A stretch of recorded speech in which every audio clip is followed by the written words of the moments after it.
Thanks for joining us today. Our guest is Michael Linsley, the principal, chief artist, lead artist, only artist, and otherwise visionary of Art Drenched Life, a ceramic architectural art studio here in Boulder. We cover a lot in this conversation. Michael might be our first guest who really has come to his field with a vision first and a practice second. And so we dive deep into his career in something totally unrelated from art, all the way into his transition out of that business and into the field of art, as well as the vision he brings to that field and what he's hoping to do and change in the conversation around art and our culture. I think you'll really enjoy this one, and if you heard artist and got a little skeptical or thought this might be a little bit soft, I think you'll be surprised. Stay tuned.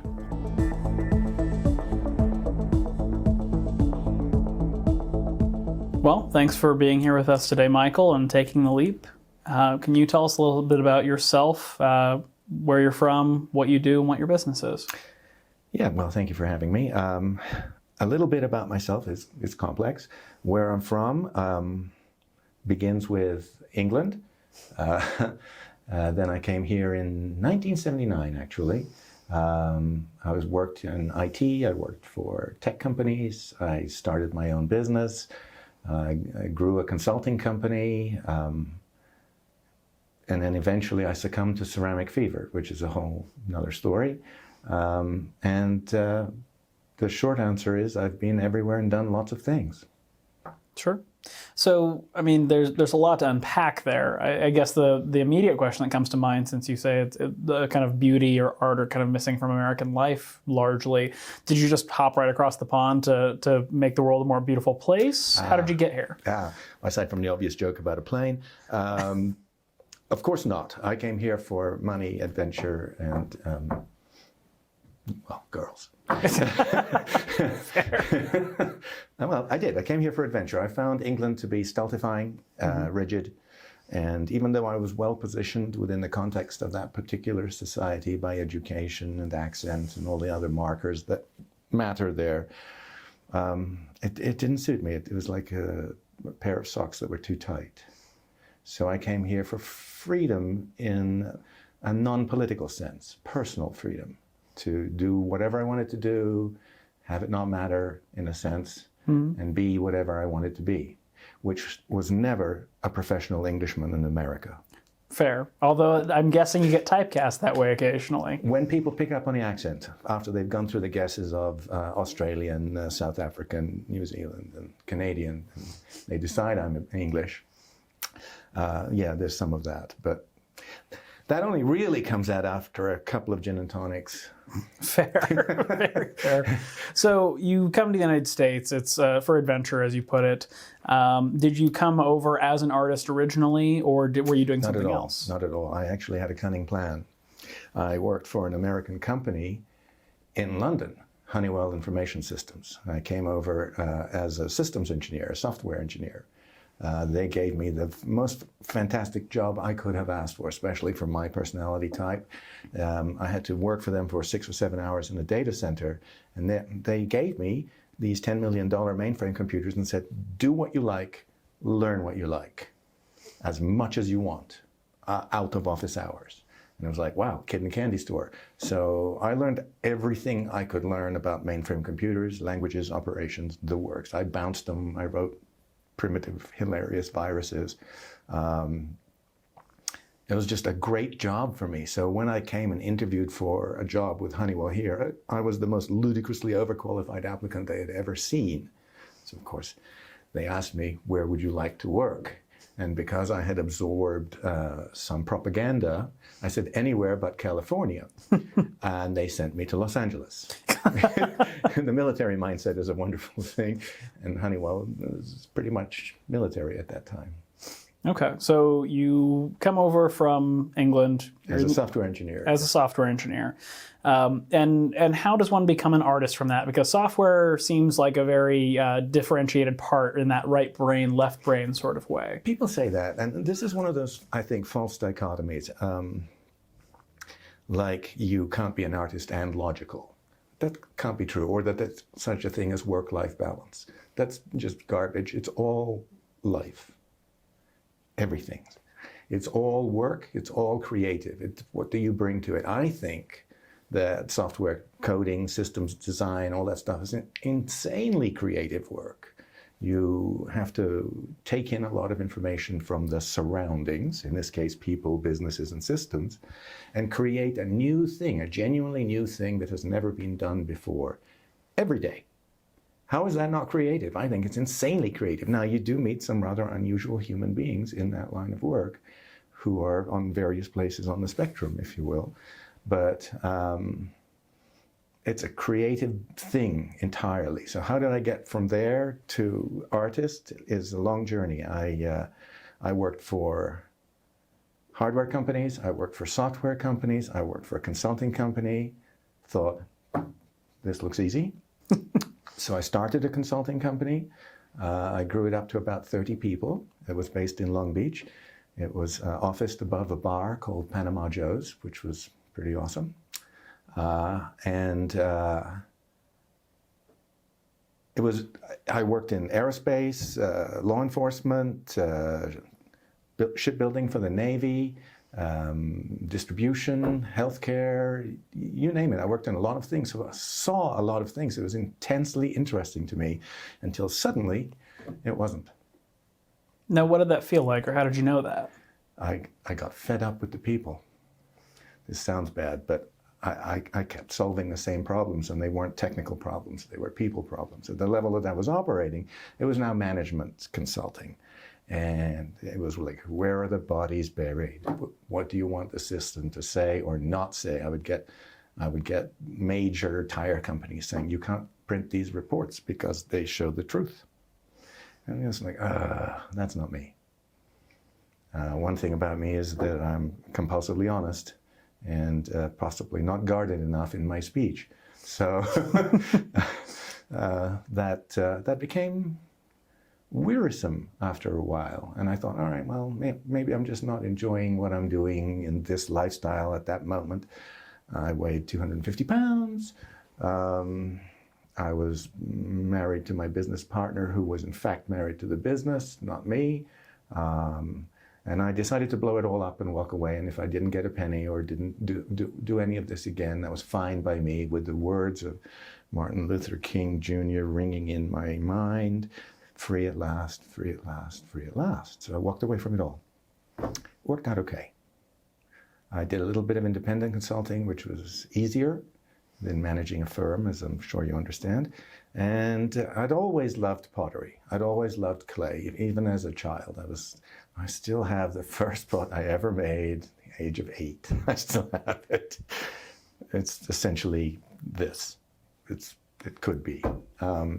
And I love the feel of clay and the intensity of clay handling. You take literally mud, literally spongy, wet mud, and then with a simple trick, which is a spinning wheel, you make a perfect thing, a cylinder at least, a round thing, something you really can't make by hand without the spinning thing, but somehow you're making perfection out of mud, and that is a magical transmogrification for me. So there's no cure for ceramic fever. Once you have the bug, you have to find it. So I actually had found it in various places. I was working on a big project for an unnamed, shall we say, Texas oil company in Houston, and I found a mudslinging class, and I did that on my off hours.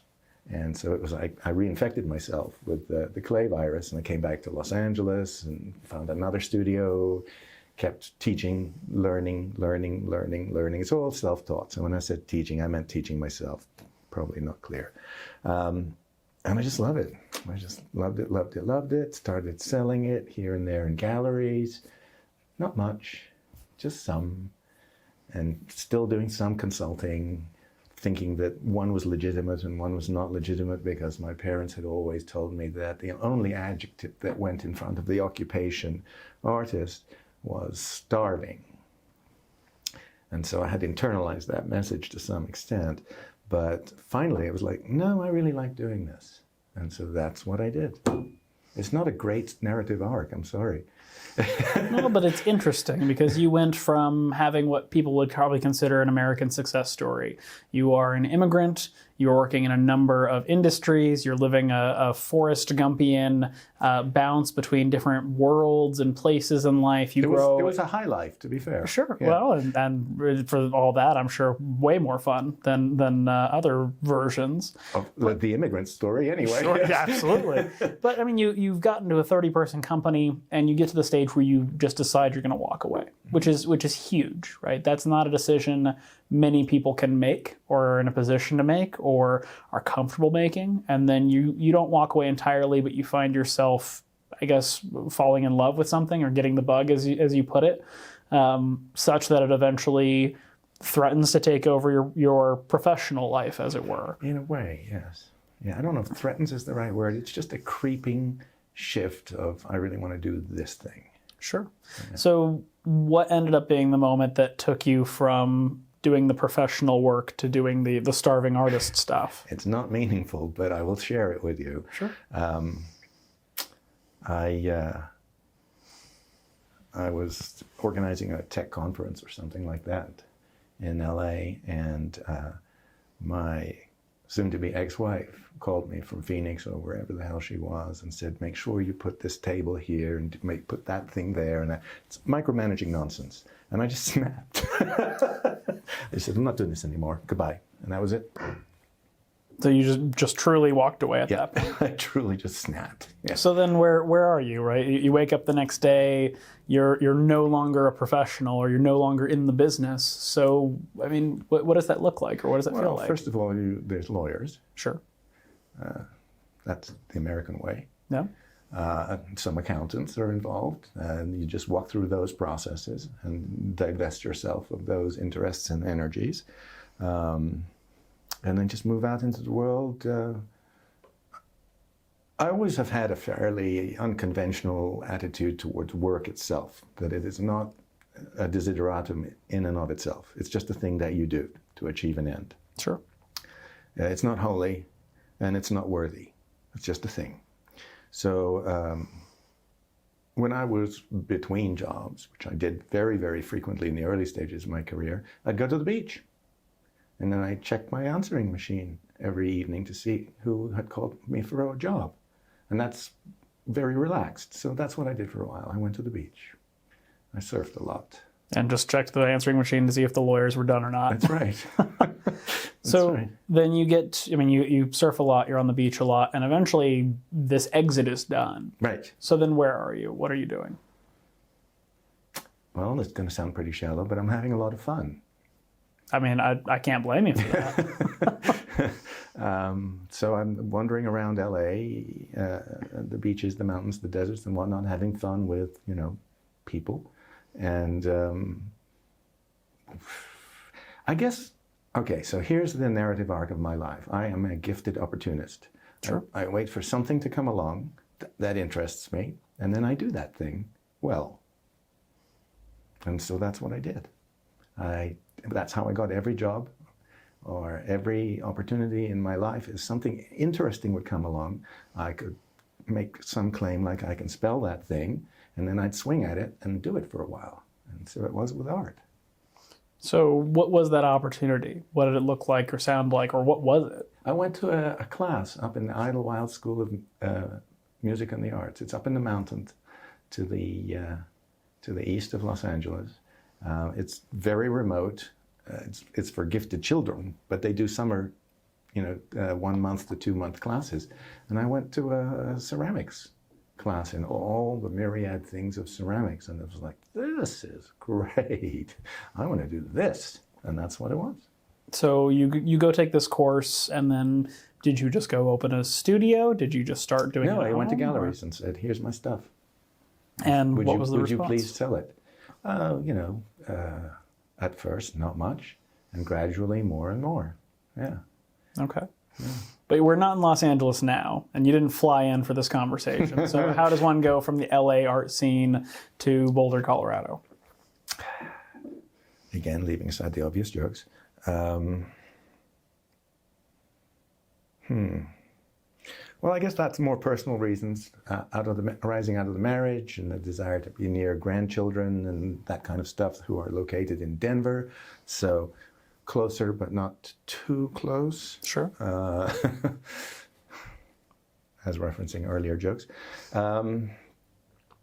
And also I changed from being more of an interior design artist, making large vessels and sculptures and interesting objects, to the idea now of addressing living spaces and working spaces in their totality. That became interesting to me. Colorado has a much more thriving public art scene than California. California devotes about 2 cents per $1 million to public art. Colorado actually has public art programs. Denver has a public art program. Boulder has a public art program. Even Longmont has a public art program, for which, props to Longmont. Well done, Longmont. So there's a sense that we care a little bit about curating our aesthetic experience. And that was much more interesting to me. So I thought I wished to address that directly. I want to change the conversation of art. Can I digress for a minute here? Have it. All right.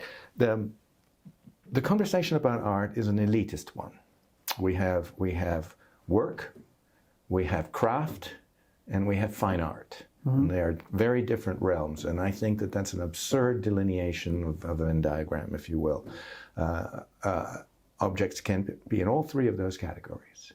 Craft is only workmanship, in my view. It's the quality with which you address your idea. Now, it might be a tumbler or a teapot, but it might also be a large thing. It needs to be well crafted. And I think that we put aside art into this sort of sacred white glove box arrangement where we don't really think it's integral to our lives. And I think it is integral to our lives. In medieval times, entire societies poured all their wealth into building a cathedral. Now, whatever you think of the ecclesiastical impulse, at least they were actively engaged in an aesthetic endeavor at a societal level, right? And they appreciated it. So, I mean, their paintings, their stained glass, their masonry, the soaring architecture, it all drew the eye heavenward. It inspired the contemplation of God or whatever. But working in a fabric-covered box does none of that, right? And that is wrong. Every space that we inhabit should be informed by some aesthetic that brings us joy, that stimulates our creativity, that energizes our interactions, so that when you sit down in your kitchen, you go, damn it, this is beautiful. I love what's here. It matters to me. I am enjoying sitting here. It's just so intense. And that's what I want for everyone, everywhere. It's interesting because, I mean, to the point of the fabric-covered box, right? Yeah. There's this ongoing conversation about what makes a better business or a better workplace. Is it open office design? Is it glass walls so you can see each other? Is it unlimited vacation? Is it work from home? But all these things seem to be results oriented. And they're highly American too. Well, and that's also very results oriented is in itself a highly American thought process. Yeah. So it's interesting to kind of come back to the question or the idea of wanting to bring more art, more beauty into just the everyday environment.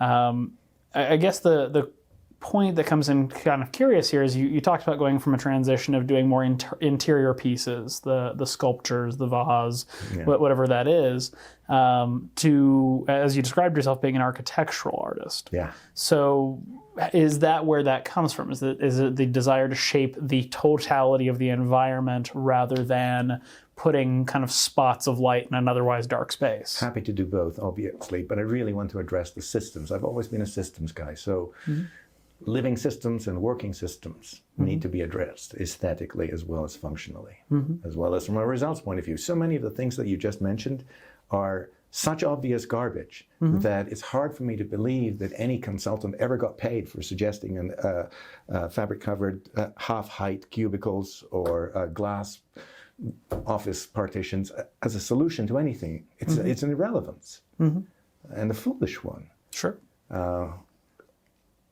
some of the worst work environments I've ever been in have been in tech companies where they experimented with these silly ideas. People need beauty like plants need sunshine to be creative. You want people to be creative in all jobs, everywhere. You want to engage them so that they're thinking about larger things than checking boxes and moving through menus.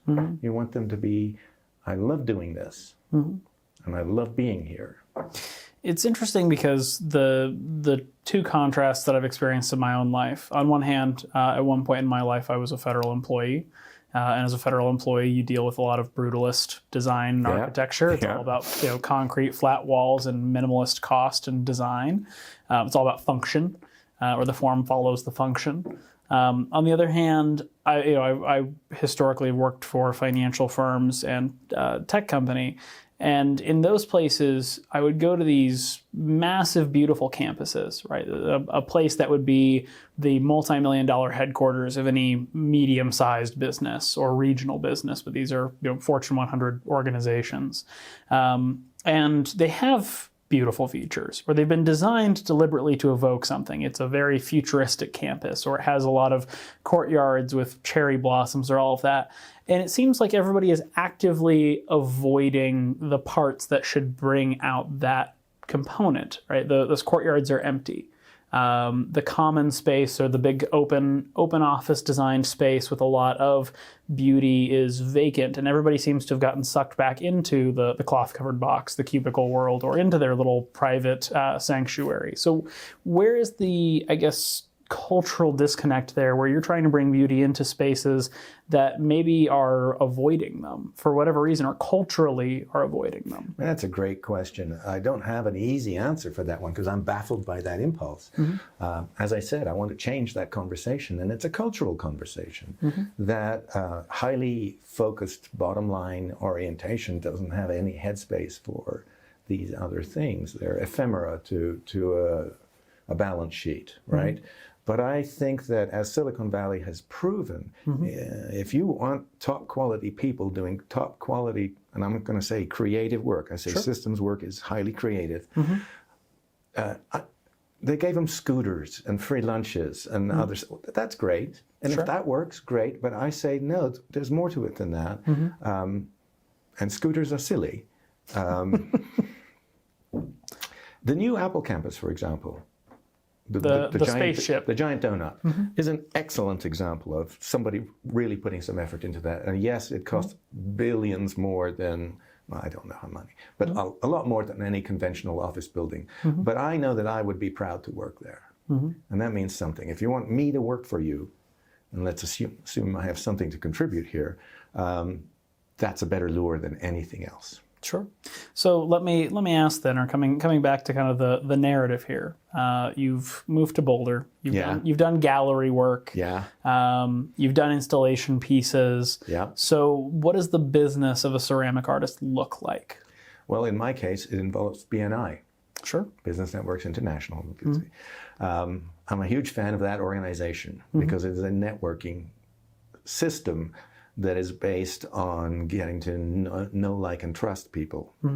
So what I have to say involves developing those relationships, because it's very hard to just sell somebody, walk in and say, you need a $20,000 art installation in your courtyard. They'll go, why and who are you? Sure. But when you have a team actively helping you find the opportunities, that's a very powerful thing. Sure. So that's a big plug for BNI. That can send it out to Ivan Meisner. I'm actually an outlier with it. In terms of BNI, it's not usually artists. For a while, my BNI tagline was that I was the BNI art guy. Flows nicely. It flows nice. It rhymes. So how do I answer you? Help me with this. Reframe the question again for me. Sure. So, you have the ability to make beautiful things. Yes. You have the skill and the desire and the passion and the knowledge to build beautiful things, and you're dealing with a culture that does not have a lot of love or respect for beautiful things, or doesn't culturally feel its necessity. Right. As you said, the beautiful things of these campuses are ephemera to the balance sheet, as it were. But at the end of the day, I believe, or I would guess, if it's architectural art, your biggest clients are either government or businesses. So you're trying to find people in that world who want it built at the right time, because chances are, if you're doing architectural art, it's at the point of construction, or the point of development. So I guess, what is the life cycle? How does one go? For government and public art on that scale, it's the RFP, RFQ cycle. Sure. They envision a project, they issue a request for qualifications or whatever. You send in something called an artist statement. You send in images. You send in some other document like a resume or a CV, but it's not quite that. Why do you want this job kind of document as well. So that has its own life cycle, and that's measured in weeks and months. And there's an installation and production timeline, and there's deliverables and milestones that are familiar to anyone who has done any project management, which I have. So it's very easy for me to interact in that world and talk about the holy triangle of scope, quality, and time. You can push on any two of those at the expense of the third. Sure. So that's useful in the procurement process, is that I speak that language. So I can do that. For private companies and private individuals, it's a conversation. It is a 2-drink minimum conversation where I don't know, exert my charisma, for lack of anything else. I don't know what to call it. Where I talk to a person and say, this is really important, hear me out. Let's talk about this. How cool would it be if your company, space, house, bathroom looked like this, and you felt like this every time you walked in the door? And how amazing would that be? And that's what I say. Sure. Well, and it's interesting because I've had the experience of being the business person who doesn't know you from Adam. That's true. Right, and maybe I should have said something different. Well, but I've had the opportunity then to get to know it. But the way I always frame it for people when I'm trying to discuss what you do or describe what you do is, you have to go see the Michael Linsley house, because that's the living that's testament. The embodiment of the theory. Exactly. It is. And it's such a game changer, because until that moment comes up, or until somebody has an opportunity to see one of your pieces in person, one of your full installations. It's hard to describe. Well, it's hard to describe, and in an environment that is artistically, I don't want to say saturated, because I don't think it's quite saturated, but artistically thriving like Boulder or Colorado in general, it's very easy to confuse genuine artists with, you're another fill in the blank. You're a mugs guy or something. So it's easy to make that mistake, not knowing the difference or seeing the difference. So coming back to kind of shaping the conversation, what do you think is the way that people become better aware, better enlightened to the idea of putting beautiful things in public spaces, in their workspaces? Seeing it done. In other words, come see my house. Yeah. You said it. That's my most powerful sales tool. Come and see what it looks like to live in fully considered environments, not just... See, okay, the word dream house is a great example. Sure. All right, you've heard me say this speech before, I'm sure.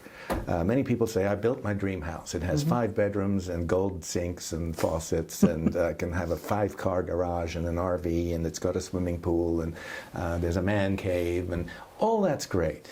All that's great. And in terms of form and function, it's great, but it's not aesthetic. They don't talk about, I made it all Rococo, Italianate, Baroque frills, or I decided I needed a sylvan glade, or whatever. So I go, that's a dream house in a way, using very, very limited performance metrics.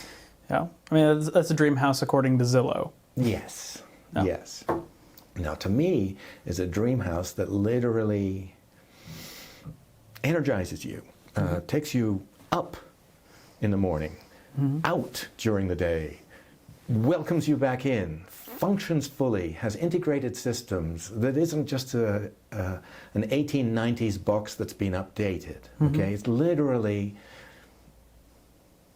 do you want elegance? Then it should be elegant. Do you want a rustic vibe? Then it should be rustic. Do you want a contemporary but cozy thing. That's where I went for, contemporary and cozy, which don't sound like they go together, but I think they do. Yeah. I've seen it. I'd agree. Yeah, so it's possible. All of those things are, to me, as important. And then also enabling all the systems that support that, whether that's audiovisual systems or heating systems or having 10 kilowatts of solar on your roof or whatever. All of that is part of a dream. It doesn't mean you have to buy into an ideology like must be net zero. No. But must be sensible in some way and integrated completely. Again, the systems background comes into this. It shouldn't be a pile of separate bits that are glued together. A lot of architects' questionnaires create separate bits that are glued together. Say, for your master bedroom, what do you want? Well, that's the wrong question. How do you integrate the master bedroom? What do you do in the master bedroom? And how do you support those actions? If it's just sleep, actually, you don't need that much. If it's other things, you need more things. Sure. So I guess kind of the question that would come up here is, you're bringing beauty into public spaces, into private spaces, into people's lives. Yes, I live for that. You might be one of the first people we've asked about their business who's speaking from the perspective of having a mission first or a vision first, rather than a business they want to operate to accomplish a vision. Fair. So the sort of question that arises here is, what do you actually like about your work? Oh, wow. Everything? I certainly love the design, okay? I dig it. Sometimes it's really hard. Sometimes I stare at a blank piece of paper until the blood pours out of my head. But I still love doing that. I love touching clay. Its plasticity, its responsiveness as a medium is unrivaled by any other. Painting, when people say artist, they think painter. Painting is great, but you're mediating it with a very, very limited set of tools and a two-dimensional apparatus as the result, right? Clay is literally, you use your hands. In many religious traditions, God is a potter and we are clay. So, I don't have delusions of godhood, but the sheer creation that you get from touching clay is unrivaled in any other medium. Stone you have to destroy to make something. Wood you have to reduce to make something, chip away, lathe off. But clay, you start with mud and you make a thing. That to me is an astounding statement. Start with mud, make a thing. Yeah. Every human culture on Earth that has access to dirt makes ceramics. So that excludes Inuits and some Pacific Islands. But if you have access to dirt, we do this. This is as fundamental as alcohol. All human cultures do this. It's quite the profound statement when you actually get down to it. I think so. Sure. I think so. So I love all of that. One of my favorite micro activities is a thing called trimming, which is when you have thrown an object, but the bottom is still rough because you've wired it off the base of the wheel. Then the next day you turn it upside down, recenter it, and using various tools, you make that beautiful. And it's this dumb little Japanese tiny thing that you're doing because they're masters of the exquisite. That's why I say Japanese, not out of some weird racism. And you finish a thing in a way, I spend far too much time on that. I do. Okay, anecdote. Ready? Black Cat Bistro here in town is a farm-to-table, rather exquisite New York level restaurant. Eric Skokan is the executive chef, and they have their farm and everything. And so I think I've told you the story, but I was having dinner there for our anniversary, actually. And the coffee came, a French press arrangement, and a mug. And the mug was this big, and the coffee came to here. And I'm like, that doesn't look right to me. So I pick up the mug and I do this thing that potters do, which is look at the bottom of it and see how well finished the bottom is. It's well finished. It's a good mug. And the owner comes over and he says, what are you doing? And I said, well, I was looking at this, and either I got gypped on the coffee or this mug is too big. And he says, yeah, you're right. So he understood the aesthetic point I was making. And then he said, do you know anything about mugs? And I allowed that I did. He said, would you make some for us? And so it began. So that's a perfect example of why I love all of this stuff. I can make things. My biggest problem when I'm mooching around in the art world is I'll see something cool and go, oh, I could make something like that. Which is not, it's not great. Because often it involves, lighting or steel or some other medium. It's like, but I could. It's not intrinsically rocket surgery. It's just, I can make things. Sure. Make things. So, what do you think is going to be the outcome if you spend the rest of your life, or as much of your life as you can, on the vision of bringing more beauty into public life? What do you think is going to be the change of the culture? At minimum, some happier people. More than that, I don't have grandiose ambitions. I like to change the conversation. I guess I will go on TV and rant and rave about this, but I'm in it for me. It makes me happy. I'm not really a high concept guy. These are things I enjoy doing, and if I can talk some people into enjoying them with me, so much the better. Fair enough. Well, Michael, I want to say thank you for sharing your vision, your story, and most importantly, your art with us. So, thank you. It's been a pleasure. Thank you, Daniel. Taking the Leap is filmed in Longmont, Colorado. Produced by Jeff Zimmerman. Audio and visual by M3 Films. Taking the Leap is a program by My Wealth Planners, an independent, fee-only registered investment advisor.